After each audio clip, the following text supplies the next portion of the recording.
Tout de suite, magazine.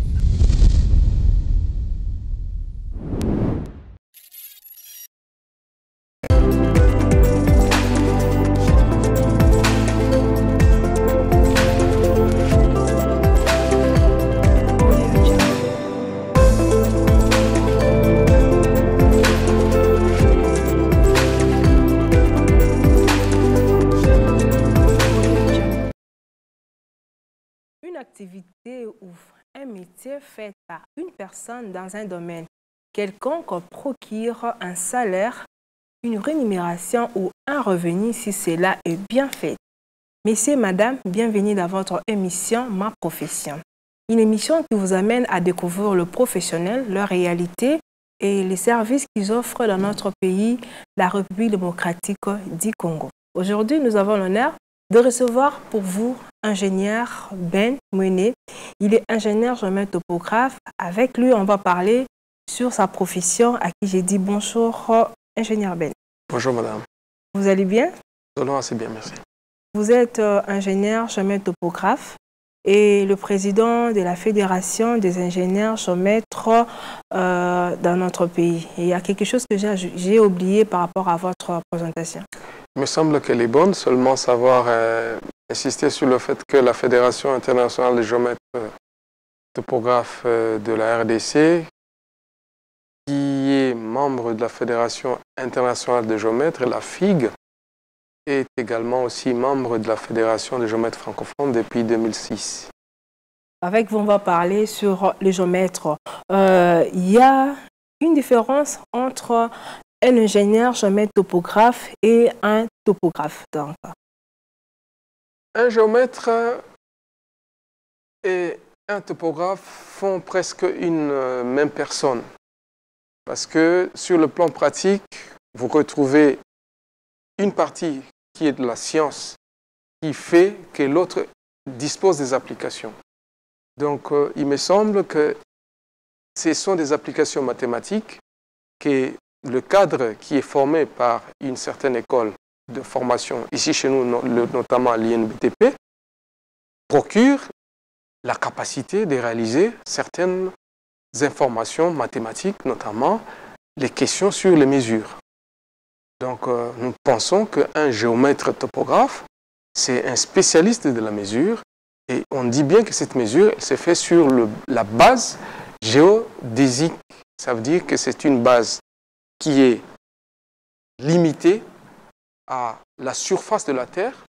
Et cette surface de la Terre, on peut la subdiviser en plusieurs zones d'intervention, notamment le 4e ordre qui intervient au niveau de la topographie, qui permet à ce qu'on puisse travailler à moins de 100 km. Okay. Vous êtes ingénieur géomètre topographe. Ouais. Nous devons apprendre auprès de vous parce que vous êtes là. C'est même l'importance de cette émission. Est-ce que vous pouvez nous relater une histoire par rapport à votre profession, son origine jusqu'à aujourd'hui dans notre pays? C'est vrai que notre profession a vu le jour au Congo en 1963, quand on a donné une ordonnance qui a créé la profession de géomètre.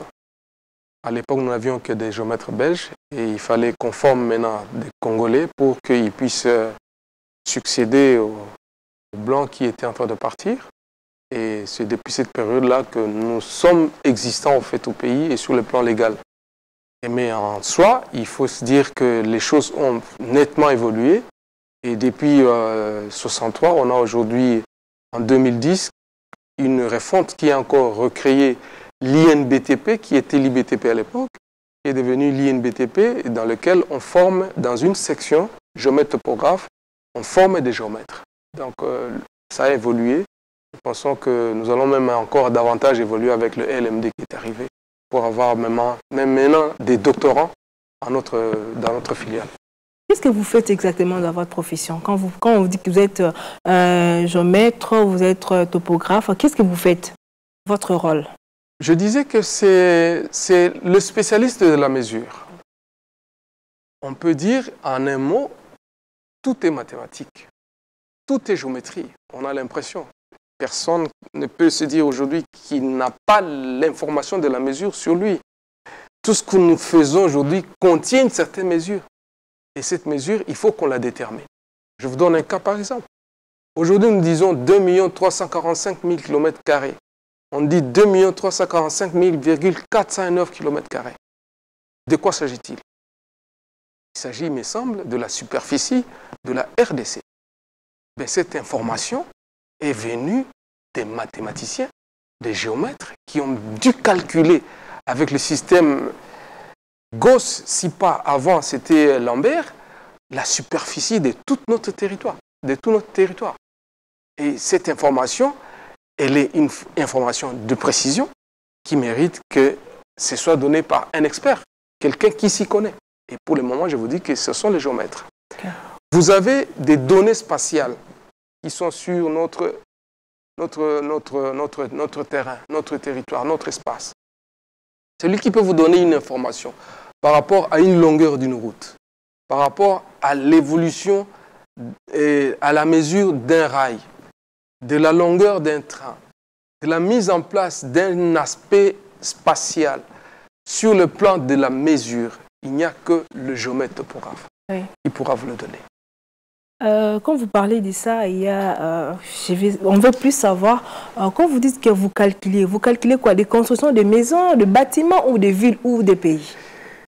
Notre rôle comme professionnel de développement, comme un cadre de développement dans le pays, se limite à participer aux actions de développement. Dans notre participation, nous avons des secteurs, des projets dans lesquels nous pouvons intervenir immédiatement. Dans les infrastructures, justement. Quand on veut agir vers une infrastructure, on a besoin d'une information spatiale. Certainement qu'une infrastructure va s'appliquer sur un sol ou bien va avoir besoin d'une application d'un espace. On a besoin que cette information soit coptée au projet et on est en mesure de donner cette information au projet. Okay. Donc, en termes simples, que tout bâtiment qui est construit sur le sol a besoin d'une information de l'espace où est-ce qu'on va le construire. Okay. Et la personne qui peut la mieux donner cette information, c'est un géomètre topographe. C'est un géomètre topographe. Ouais. Et pourquoi quand je parle d'ingénieur, géomètre et géomètre, pourquoi vous enlevez ingénieur, vous parlez plus des géomètres? Bon, c'est une possibilité de compréhension seulement à l'international. Okay. Au niveau de la Fédération internationale des géomètres, nous participons. Il n'y a que 2 pays, il n'y a que le Maroc et la RDC qui ont encore un diplôme d'ingénieur géomètre topographe. Okay. Mais tous les autres collègues disposent des diplômes de géomètres. Il n'y a que la France qui ont des géomètres experts. Okay. Vous voyez, il y a les Canadiens qui amènent le diplôme d'arpenteur. Okay. C'est dit comme ça dans leurs États. Donc nous croyons que la profession de géomètre, le mot géomètre, nous le prenons seulement à l'international. Oui. Donc il correspond un peu à ce que nous sommes ici au pays, les ingénieurs géomètres topographes. Oui, dernièrement, j'ai eu à parler avec un architecte que j'avais reçu seulement là où vous êtes là. Je lui ai posé une question de curiosité pour savoir dans un chantier ou bien si une personne veut construire, veut acheter. Parce qu'aujourd'hui, on est en train de démolir des constructions anarchiques par rapport aux personnes qui avaient acheté. On doit contacter qui en premier? On contacte l'ingénieur, on contacte l'architecte, on contacte l'urbaniste ou un géomètre, comme vous avez dit qu'on ne parle pas des ingénieurs géomètres topographes. Bon, la question vous êtes un expert. Elle est ouverte. Oui, elle est ouverte. J'aimerais bien la circonscrire pour que nous puissions nous comprendre. Oui. Savoir aussi d'où viennent les failles quand on a une loi ou bien on a un texte, on a une législation qui ne suffit pas. Voici les erreurs qui peuvent arriver. Okay. Aujourd'hui, vous pouvez parler des constructions anarchiques. Mais nous pensons, nous, en tant que géomètres topographes, que les constructions anarchiques ne sont pas arrivées par hasard. Il y a eu un processus pour qu'on arrive à obtenir une construction, soi-disant, entre guillemets, anarchique. Elle se déclare aujourd'hui anarchique, mais du moment où on était en train d'en établir les titres au niveau de notre service cadastral, même partant de l'urbanisme tout autant, on n'avait pas déclaré que c'était anarchique. Mais c'est maintenant que ça se déclare. C'est maintenant, par rapport à une certaine vertu, qu'on prétendrait dire qu'il y a une anarchie. C'est un désordre, en fait. Mais comment est-ce qu'on pourrait dire que ce désordre devient une activité qui est sollicitée par beaucoup de gens? Je crois qu'il y a un problème d'anticipation. Le besoin d'avoir un espace pour construire une maison ou bien construire un chez-soi est une réalité humaine. On ne peut pas disposer d'une population qui va tourner autour de 17 millions de personnes et n'est pas disposer des habitats qui correspondent à ces personnes-là. Ils vont aller jusqu'à construire même dans les montagnes. Et qui la faute? C'est la faute, c'est à vous, les ingénieurs géomètres? Nous sommes ingénieurs géomètres topographes. Oui, parce que vous avez dit que vous calculez. À quel niveau nous intervenons dans la question? Et je l'ai bien dit. Nous intervenons dans la question au niveau de l'administration. Quand l'administration nous instruit d'aller observer l'information qui pouvait permettre à une personne d'acquérir un terrain, nous le faisons avec des formules qui datent de 50 ans. Honnêtement parlant, pouvons-nous dire aujourd'hui que les plans de lotissement qui sont pensés être une réalité, dans lesquels vous construirez en dehors de ces plans, vous êtes dans l'anarchie? C'est ça la question. Mais quand ces plans eux-mêmes ne sont plus d'utilité, quand ils ne sont pas bien contrôlés, quand ils ne sont pas bien exécutés aussi, vous voudrez dire que la faute est uniquement au géomètre. Il n'en a pas la latitude. Parce que si c'était à lui qu'on avait confié la matérialisation de ce type de projet, il serait aujourd'hui rédevable. Mais il y a plusieurs acteurs qui entrent là-dedans. Et je vous le dis, le géomètre topographe n'est pas protégé. Parce qu'il subit les textes, il subit les pressions des autorités pour que même quand un terrain pourrait être... Quand vous refusez, vous risquez de perdre votre boulot. Donc vous acceptez. Vous êtes obligé parfois d'accepter. Mais c'est pourquoi nous disons que nous, on a besoin d'avoir cette loi. Il faut qu'on ait le projet de l'ordre. Parce que si nous avons cela, c'est comme les avocats, comme les magistrats, tout le monde a un projet de loi qui peut permettre à ce que son métier soit sécurisé. Le nôtre, il touche à la terre, ne vous en faites pas. Beaucoup de familles pleurent. C'est la première... C'est le premier investissement que tout être qui aura un peu réussi sa vie va chercher à gagner, à faire. Et de ce côté-là, l'État congolais ne veut pas organiser les choses. Non, nous avons dit non. Aujourd'hui, on parlerait anarchie seulement si les éléments de l'anarchie se justifient. Mais quand une personne estime qu'il a des titres qui viennent du cadastre, qui viennent de nos services publics, que vous vous permettez d'aller détruire, nous disons bien qu'il y a une procédure par rapport à cette forme de destruction-là. Donc nous ne sommes pas disposés à dire, écoutez, ce qu'il y a aujourd'hui et devant nous est une anarchie. Elle le serait si elle serait une construction non édificante, qui n'a pas de titres, qui n'a rien. Mais dès lors qu'il y a eu des titres qu'on a quand même offert à ces personnes-là, il faut qu'il y ait une procédure pour qu'on puisse les mettre de côté, notamment les expropriations qu'on peut vouloir faire à titre public. Donc pour nous, nous ne sommes pas très contents de voir que l'État est en train de se rebiffer. C'est notre domaine, c'est vrai, mais l'État se rebiffe. C'est-à-dire qu'elle-même, elle a donné un pouvoir à une personne ou à des personnes, et elle-même est en train de vouloir l'oublier ou je ne sais pas comment il faut le faire. Parce qu'elle a des procédures pour le faire. Et là, vous dites que vous venez, vous tous, en premier lieu, et les urbanistes, et vous, le géomètre, vous venez tous en premier lieu pour une construction. Oui, mais en réalité, pour qu'on réalise, malheureusement, on n'a pas évolué. Parce que là, on est en train de parler des thèmes de 73, là. C'est la loi Bakajik, en fait, qui avait prétendu demander à ce que le sol soit le sous-sol, que tout appartienne à l'État, qui est ceci, qui est cela. Et cette loi a fait ce qu'on a comme aujourd'hui, la forme de notre procédure de cadastre. Mais en réalité, nous sommes un peu les ingénieurs géomètres de maintenant. Nous pensons que cette loi est dépassée et que maintenant, l'hypothèse qui était réservée depuis toujours de la présence des indépendants, des experts libéraux au niveau des services publics du cadastre se manifeste. Parce que jusqu'à preuve du contraire, quand vous regardez votre bordereau, votre document de cadastre qu'on appelle le bordereau de levée. Et vous verrez toujours vers le bas, on a écrit aussi cadastre, géomètre du cadastre, et puis on a écrit aussi géomètre agréé. Ouais. Donc, ce géomètre agréé-là, on veut maintenant aussi qu'il puisse travailler correctement parce qu'il est mieux outillé et même beaucoup plus... Oui, parlons des outils. Quels sont les outils que vous travaillez? Vous travaillez avec sur terrain? Bon, pour reconnaître sur terrain, lui c'est un architecte, c'est un urbaniste, lui c'est un géomètre, c'est quoi la différence des outils? Vrai, le géomètre topographe ou le topographe, par rapport à ses équipements, il est très outillé aujourd'hui. Okay. Parce qu'il faut être en mesure de donner une mesure avec précision. Ça a vraiment évolué.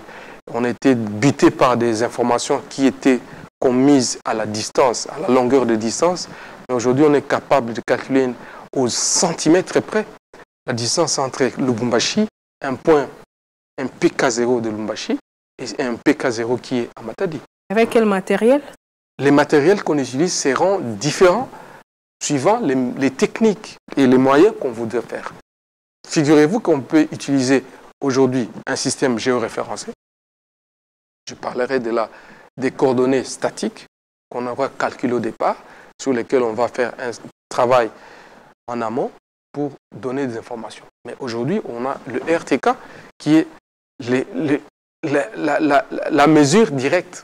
Vous n'avez même pas besoin d'aller encore recalculer.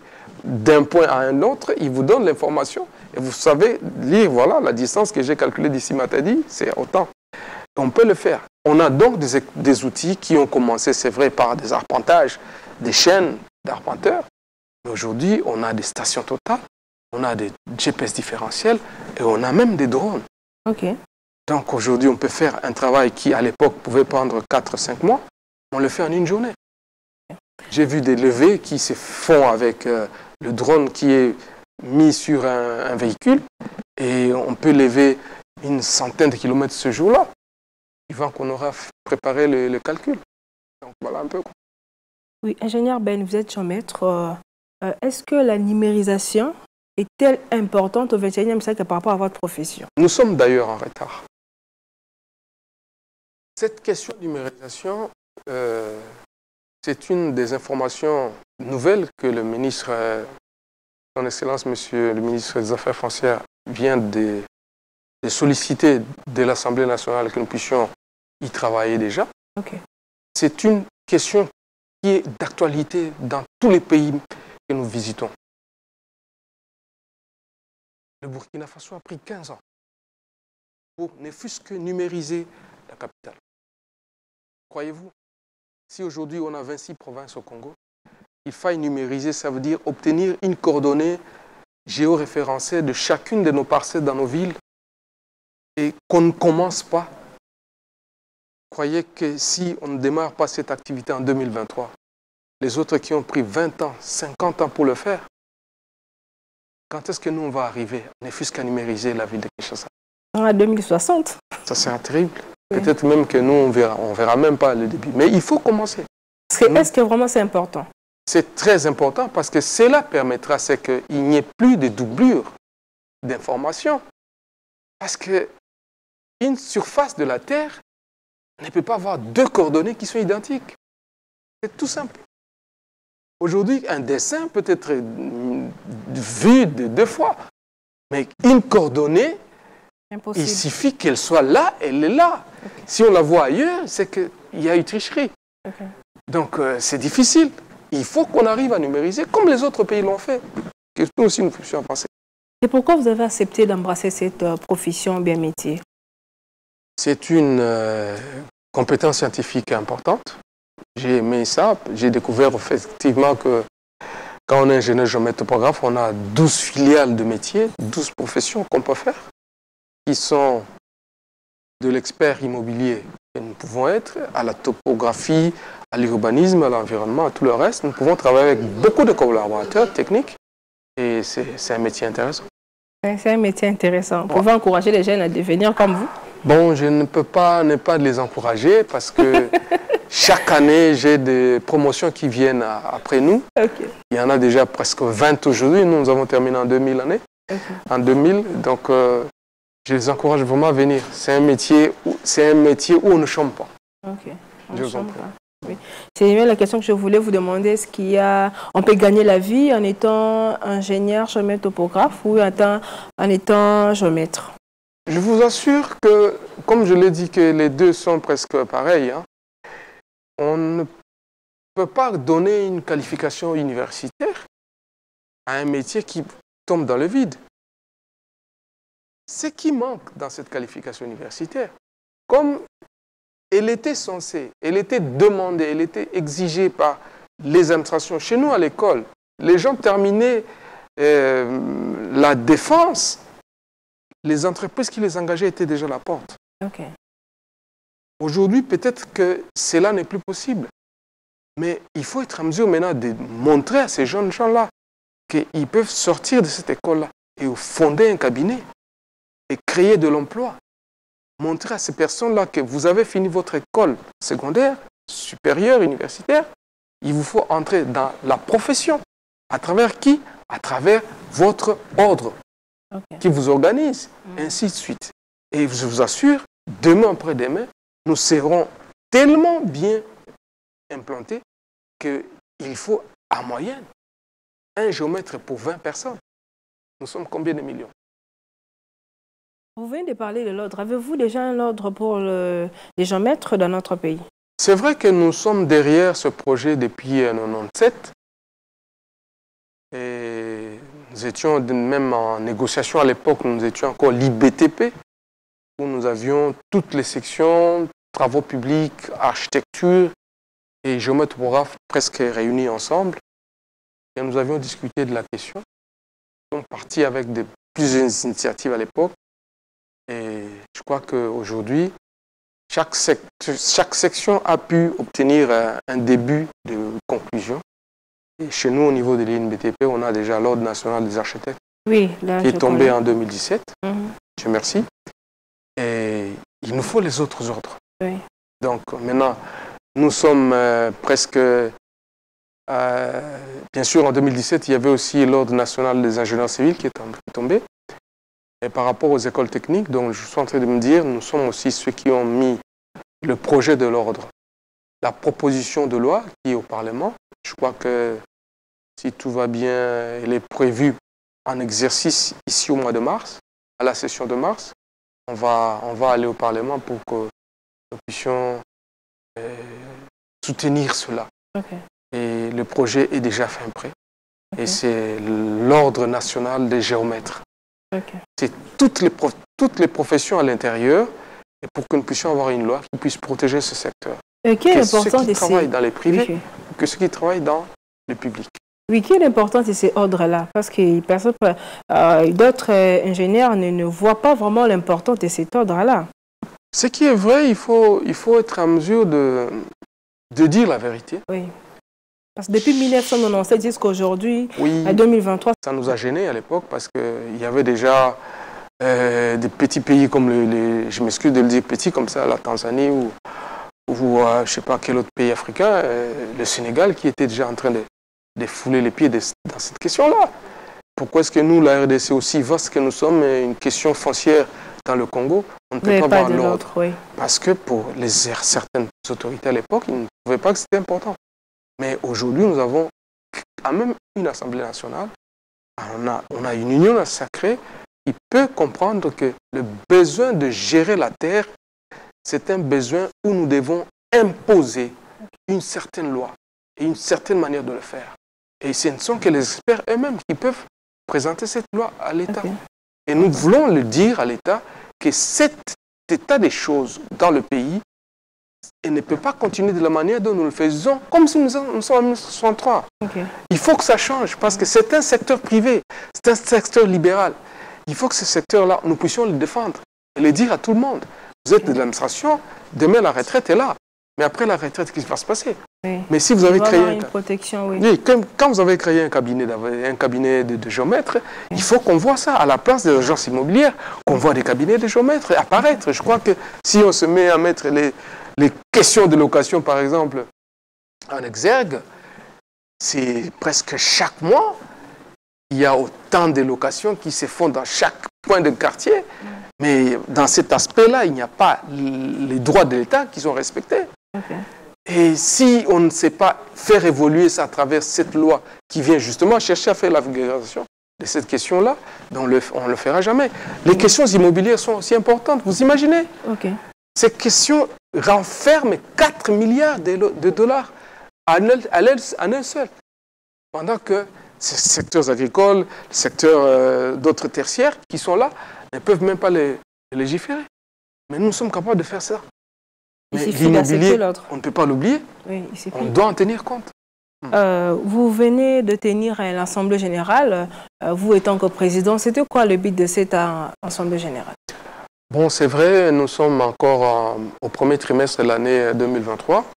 Nous avons eu un peu de retard par rapport à la présentation de notre agenda 2023, qui devait bien sûr faciliter à tous les membres de savoir ce qui nous attend dans l'année à venir. Et bien sûr, ça correspond au pays avec une année électorale. Nous avons souhaité que certains membres et que la plupart de ceux qui sont au pays pour l'instant soient informés. C'est pourquoi nous avons fait cette assemblée, justement pour ça. Elle contient plusieurs ateliers de perfectionnement. Il y a quelques colloques annuels au mois de mars, d'ici le mois de février, d'avril, pardon. Et il y a aussi une assemblée générale qui va discuter de la question des responsables de l'association pendant cette année. Un vrai plaisir de vous recevoir. Qu'est-ce qu'on peut retenir de vous? Parce que nous sommes déjà arrivés à la fin. Mais nous sommes derrière toujours le projet de l'Ordre national des géomètres. C'est des géomètres de la profession géomètre. Des professionnels. Des professionnels géomètres. Il contient les ingénieurs géomètres topographes que nous sommes. Il contient les ingénieurs techniciens géomètres topographes qui sont formés au niveau du graduat, qui n'ont pas pu accéder à la licence. Il contient tous les autres auxiliaires qui sont avec nous comme partenaires dans la science de la mesure. Donc nous attendons cette loi, qu'elle soit visée par l'Assemblée nationale, oui, que nous puissions passer au Sénat. Certainement, il y aura aussi une commission qui va nous interpeller pour qu'on en discute et qu'elle passe un jour à la table du chef de l'État. Et nous savons qu'avec le président Félix Tshisekedi, nous pourrons obtenir cette loi. Déjà, félicitations, ça va aller. On vous encourage. Hein. Nous sommes là pour vous accompagner. Je vous en prie. Nous serons là à l'Assemblée générale pour couvrir l'événement. C'est bien tout donné. C'est bien tout donné. OK. Merci beaucoup, ingénieur Ben Mouene. Merci aux téléspectateurs d'Edic Télévision. Vous avez aimé cette émission, il suffit de nous appeler. Vous voulez aussi parler de votre profession, métier, fonction, n'hésitez pas, nous sommes là pour vous. Abonnez-vous massivement sur notre chaîne YouTube Ma Profession. Vous pouvez suivre sur Twitter, TikTok, toutes les plateformes. Nous sommes là pour promouvoir les professionnels qui évoluent dans notre pays, la République démocratique du Congo. Merci à l'équipe technique de Edic Télévision. Merci à vous tous. On se retrouve très prochainement. À très bientôt. Merci.